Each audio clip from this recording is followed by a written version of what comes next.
లోక్సభ వేదికగా రాహుల్ గాంధీ సంధించిన ప్రశ్నలు అధికార పార్టీని ఇరకాటంలోకి నెట్టాయి. భారతదేశం ఎవరి దగ్గర చమురు కొనాలి, ఏ ధరకు కొనుగోలు చేయాలనే విషయాన్ని అగ్రరాజ్యాలు ఎలా నిర్ణయిస్తాయని ఆయన ప్రభుత్వాన్ని సూటిగా ప్రశ్నించారు. ఇది మన దేశ ఆత్మగౌరవానికి సంబంధించిన అంశమని, విదేశీ శక్తుల ఒత్తిడికి ప్రభుత్వం ఎందుకు తలగ్గుతోందని నిలదీశారు. అవేంటో ఇప్పుడు చూద్దాం.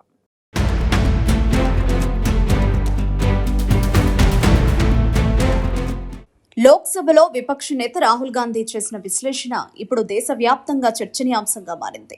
మన దేశ అంతర్గత నిర్ణయాల్లో విదేశీ శక్తుల ప్రమేయం ఏంటి, గ్యాస్ షార్టేజ్ కు కారణం ఏంటని ప్రతిపక్ష నేత రాహుల్ ప్రభుత్వాన్ని నిలదీశారు. తాను చేస్తున్నది రాజకీయ విమర్శ కాదని, దేశ ఆత్మ గౌరవానికి సంబంధించినది అని ఆయన అన్నారు. భారత్ వంటి స్వతంత్ర దేశం తన అవసరాల కోసం ఏ దేశంలోనైనా ఒప్పందం చేసుకునే స్వేచ్ఛ ఉండాలి. కానీ ప్రస్తుత ప్రభుత్వం అగ్రరాజ్యాల ఒత్తిడికి తలొక్కుతున్నట్లు కనిపిస్తోందని ఆరోపించారు. రష్యా నుంచి తక్కువ ధరకు చమురు లభిస్తున్నా దానిని ప్రజలకు చేరవేయడంలో ఎందుకు విఫలమవుతున్నారు?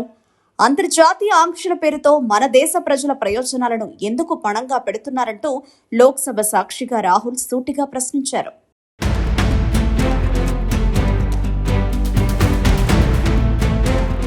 అంతర్జాతీయ మార్కెట్లో చమురు ధరలు జనానికి చుక్కలు చూపిస్తున్నాయి. రష్యా నుంచి తక్కువ ధరకే చమురు లభిస్తున్నా దానిని భారత ప్రభుత్వం వినియోగించుకోవడంలో అనేక ఇబ్బందులు ఎదుర్కొంటోంది. దీనికి ప్రధాన కారణం అమెరికా విధిస్తున్న ఆంక్షలు. రష్యాతో వ్యాపారం చేసే దేశాలపై ఒత్తిడి పెంచి వారిని దారికి తెచ్చుకోవాలని అగ్రరాజ్యం ప్రయత్నిస్తోంది. అయితే చైనా వంటి దేశాలు ఈ ఆంక్షలను లెక్క చేయకుండా తమ సొంత ప్రయోజనాలే ముఖ్యమని ముందుకు వెళుతున్నాయి. మరి భారత్ మాత్రం ఈ విషయంలో ఎందుకు వెనకడుగు వేస్తోందన్నది రాహుల్ గాంధీ ప్రధాన ప్రశ్న. మన దేశం రష్యా నుంచి చమురు కొనుగోలు చేస్తే దానివల్ల లీటరుపై కనీసం 10 నుండి 15 రూపాయల వరకు ధర తగ్గే అవకాశం ఉంటుంది. కానీ అమెరికా భయంతో ఈ ప్రభుత్వం ఆ లాభాన్ని ప్రజలకు అందించడం లేదు.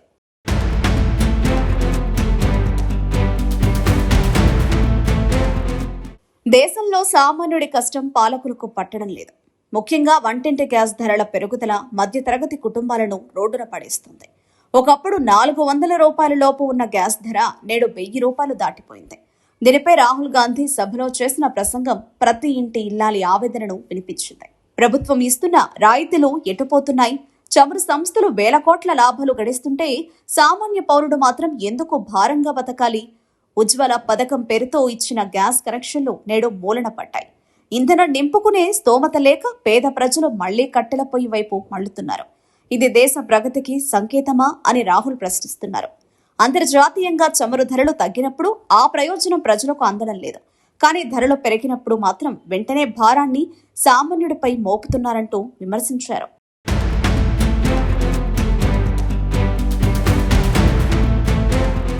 చమురు రంగాన్ని కొందరు వ్యక్తుల గుత్తాధిపత్యంలోకి తీసుకెళ్లడం వల్ల ఈ దుస్థితి ఏర్పడిందని ఆయన విమర్శించారు. ఒకవైపు నిరుద్యోగం, మరోవైపు ధరల పెరుగుదలతో ప్రజలు అల్లాడుతున్నారు. గ్యాస్ ధర తగ్గించడం వల్ల కోట్లాది కుటుంబాలకు ఊరట లభిస్తుంది. ప్రభుత్వం తన విలాసాల కోసం, విదేశీ పర్యటనల కోసం ఖర్చు చేస్తోంది తప్ప ప్రజలకు రాయితీలు ఇవ్వడానికి ఇష్టపడడం లేదు. పేదవాడి కడుపు కొట్టి పన్నుల రూపంలో సొమ్ము వసూలు చేస్తున్నారని రాహుల్ మండిపడ్డారు. ప్రతి ఒక్కరూ గౌరవంగా బతికే హక్కు మన రాజ్యాంగం కల్పించింది. కానీ పెరుగుతున్న ధరల వల్ల ప్రజలు కనీస అవసరాలను కూడా తీర్చుకోలేకపోతున్నారు. ఇది అత్యంత విచారకరం. ప్రభుత్వం తన మొండి వైఖరిని వీడాలి. చమురు కంపెనీల లాభాలను పక్కన పెట్టి ప్రజల సంక్షేమంపై దృష్టి సారించాలని ఆయన డిమాండ్ చేశారు.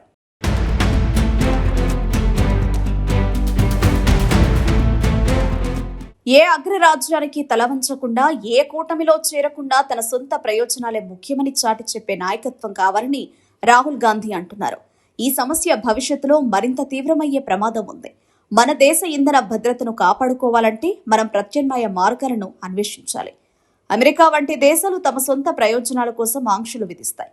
కానీ మనం మన దేశ ప్రజల ఆకలిని, అవసరాలను చూడాలి. పొరుగు దేశాలు ఏ విధంగా తమ నిర్ణయాలను తీసుకుంటున్నాయో మనం గమనించాలి. వారు ఏ ఒత్తిడికి లొంగకుండా తమ మార్గంలో వెళుతుంటే మనమెందుకు వెనకాడాలి? లోక్సభలో జరిగిన ఈ చర్చ కేవలం ఒక రాజకీయ విమర్శగా మిగిలిపోకూడదని అంటున్నారు విశ్లేషకులు. రాహుల్ గాంధీ అడిగిన ప్రశ్నలు దేశంలోని ప్రతి పౌరుడిని ఆలోచింపజేసేవిగా ఉన్నాయంటున్నారు.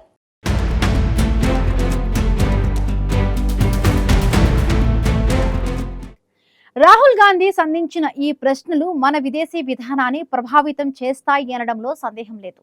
భారత్ తన ఆత్మగౌరవాన్ని కాపాడుకుంటూనే ప్రపంచ పటంలో ఒక బలమైన శక్తిగా ఎదగాలి. ఆ దిశగా సాగే ప్రయాణంలో సామాన్యుడి ప్రయోజనాలు బలి కాకూడదు.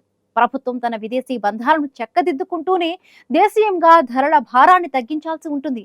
అప్పుడే నిజమైన సార్వభౌమాధికారానికి అర్థం ఉంటుందని రాహుల్ అన్నారు.